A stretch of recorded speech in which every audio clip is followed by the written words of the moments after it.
Sorry, I'm in the middle of a tweet. I can't do anything right now. All right. Well, I don't even have to start. You start. Hi, I'm Kimberly Adams. Welcome back to Make Me Smart, where we make today make sense when Kai's not in the middle of a tweet.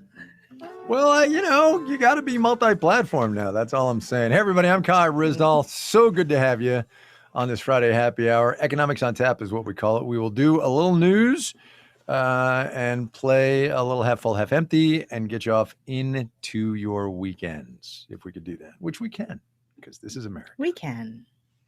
Yes. Yes. What are you drinking? Now we have to tell people you're expecting a wine delivery, but it's not going to come. So what are you drinking instead?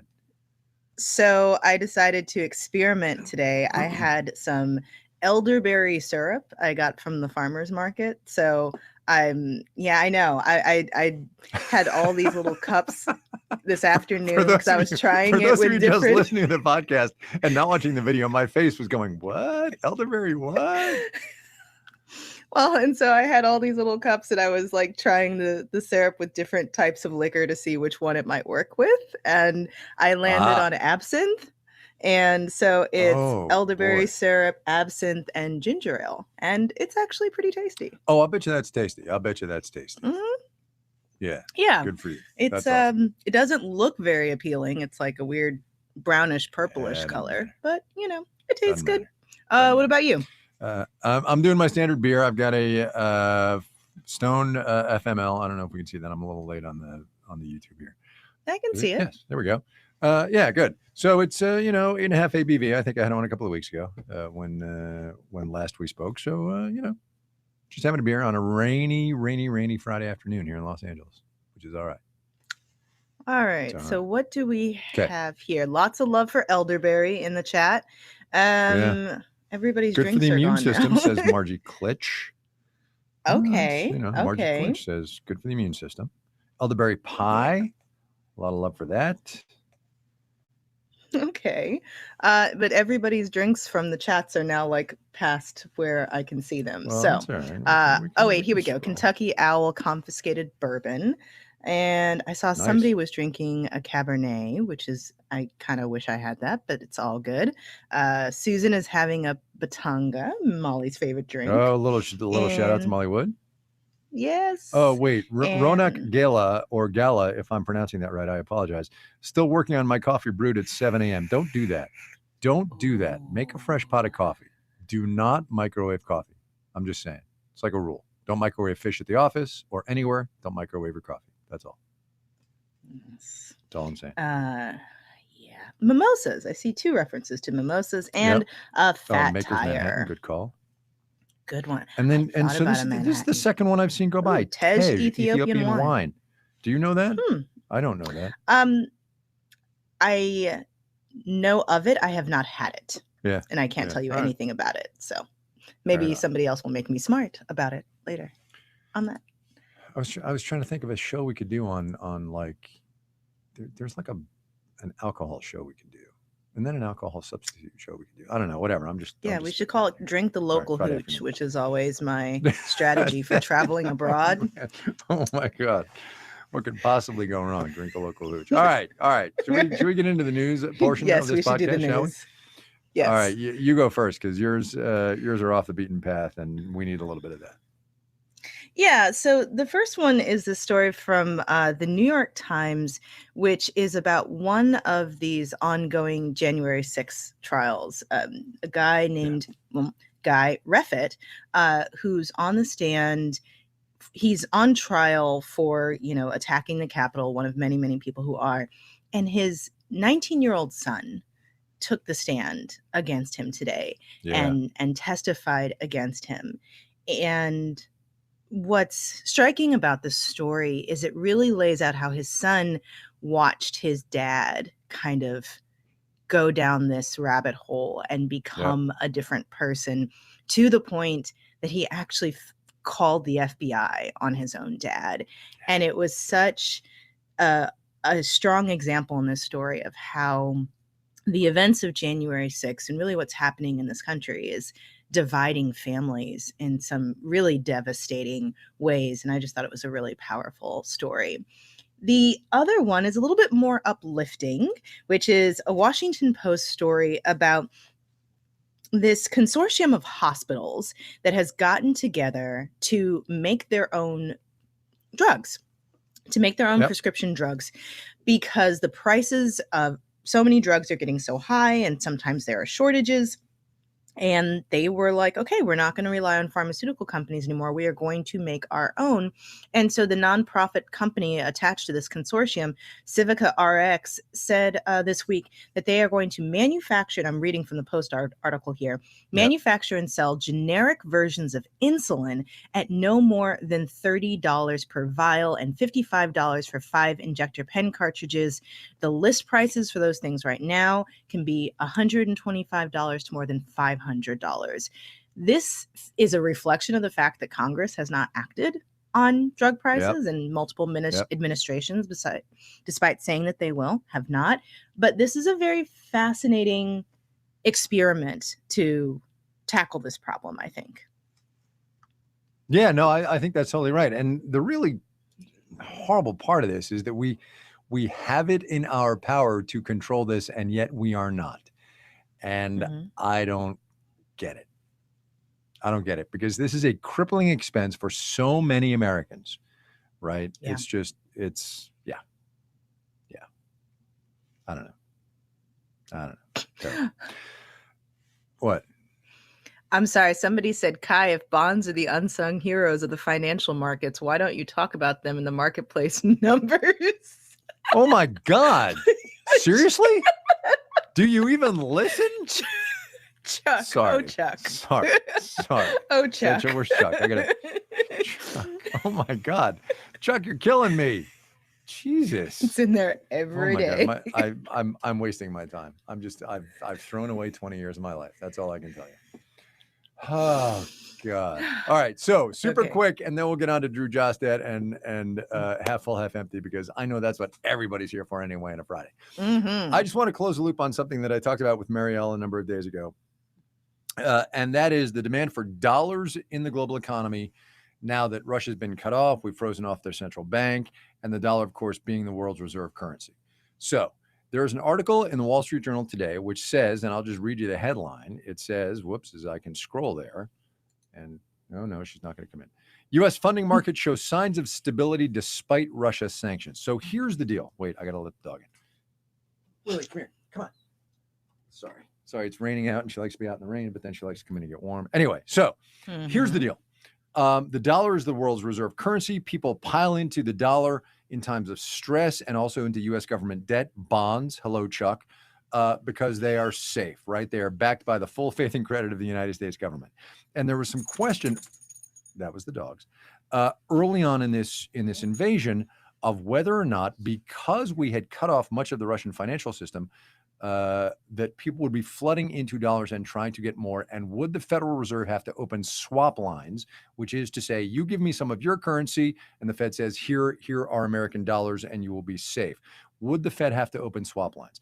And what the journal reports is that no, we are fine, and it appears to be okay. And here's why that's important. If the Federal Reserve has to open swap lines, they then will have to print electronically more dollars. Jay Powell will have to go to that special keyboard on the computer in his office that only the Fed chairman can access, and create more electronic dollars in the system. And if he does that, then the challenge becomes more dollars means more money in circulation, which means more inflation, which is what the Fed is trying to control. Hello, if you've been reading the news. And that would be at odds with them raising rates and cutting down their balance sheet, and it would be macroeconomically challenging. And so what the journal is reporting today is we're fine. There are enough dollars to go around. Don't sweat it. And that's important. And I just wanted to make that make sense for everybody. And I hope I did, minus the dogs. Okay. The dogs add good texture. Yeah. Anyway, so there you go. That's my news. Dollar's fine. Fed's fine. And look, the American economy is strong. Jobs today were great. Inflation's a problem, but I don't know. There's also a war. So there's that. Okay. Indeed, there is. Okay. All right. This is my favorite comment ever. And then we're going to move to Drew. Sharif Islam says, K&K looking extra hot today. Let's move on, shall we?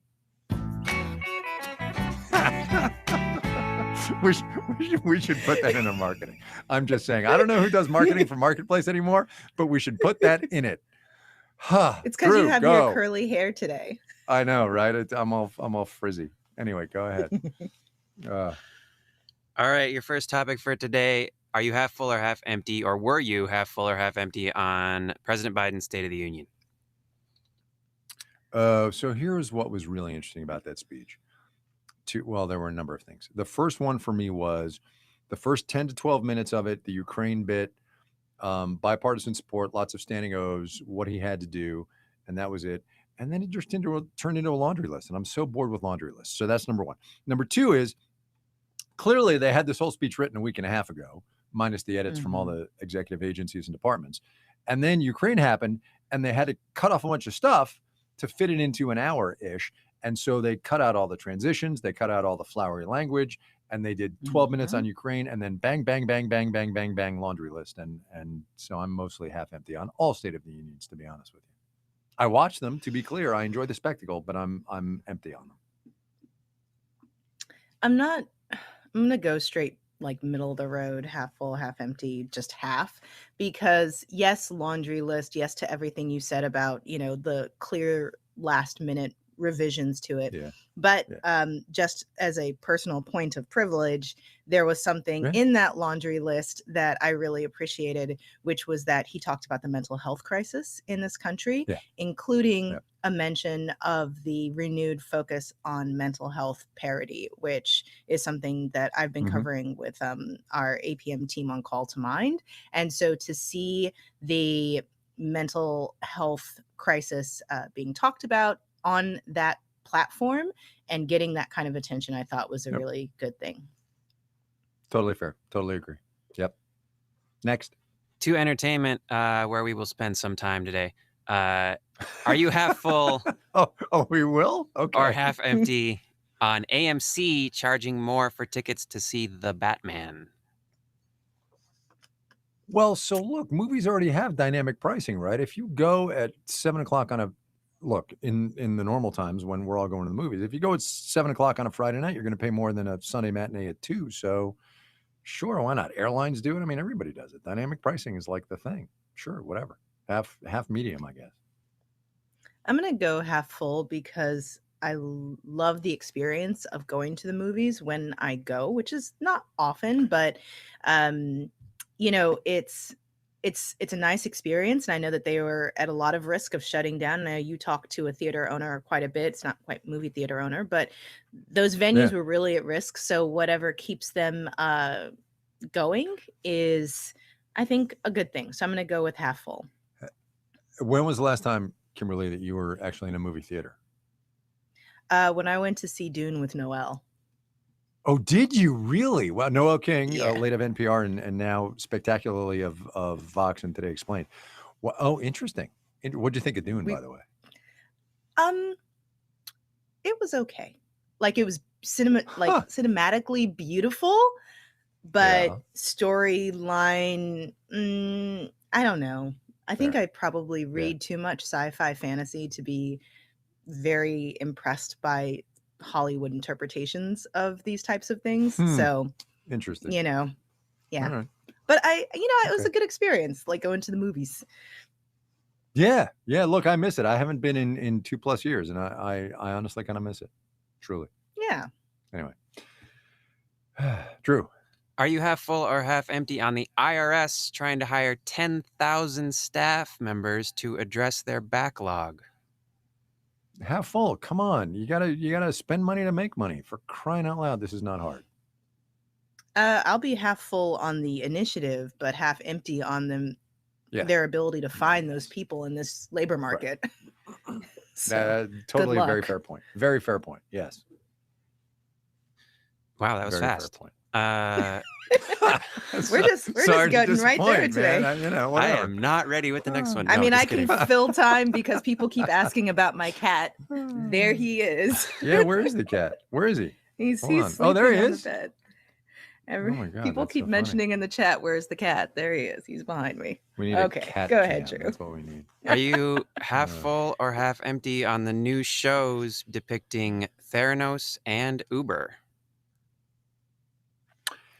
So this is, let's see, ABC has one on Elizabeth Holmes and Theranos, and then one of the streamers has it on Uber, which is based on Mike Isaacs' book, which is called Super Pumped. Mm. I'm half And what's empty. the Elizabeth I don't. Holmes one is Dropout, I think. Yeah, maybe with God, what's her name? Amanda Seyfried, Seyfried, who yeah. I hear is. Did I pronounce that right? Seyfried. Anyway, I'm told she's spectacular. I don't want to watch them. I lived them and reported on it, and I don't need that. But that's just me, half empty.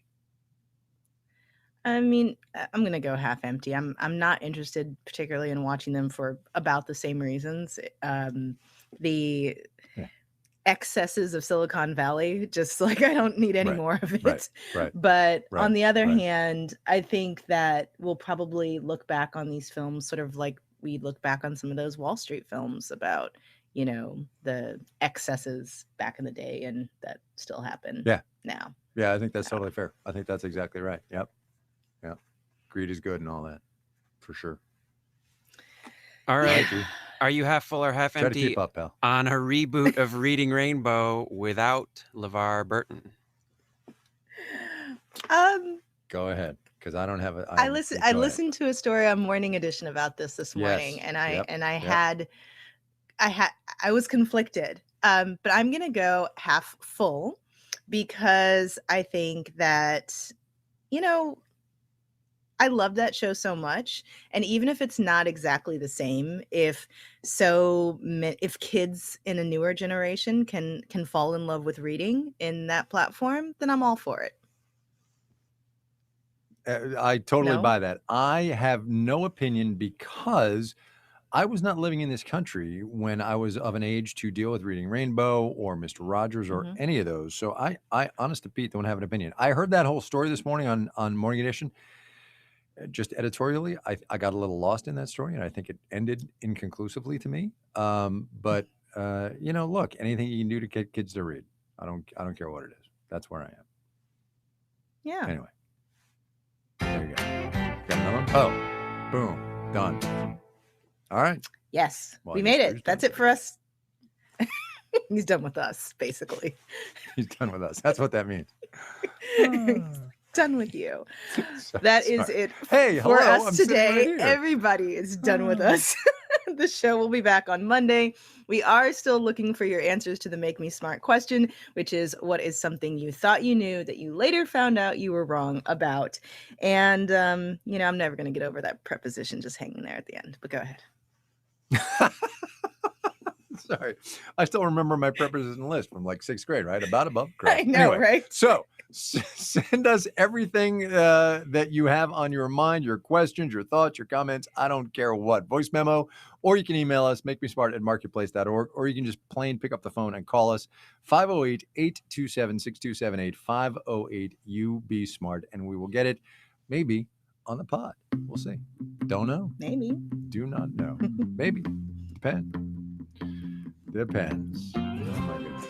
Make Me Smart is produced by Marissa Cabrera and Marquet Green. Our intern is Tiffany Bowie. Today's episode was engineered by the amazing Drew Jostad, and the senior producer is Bridget Bodner.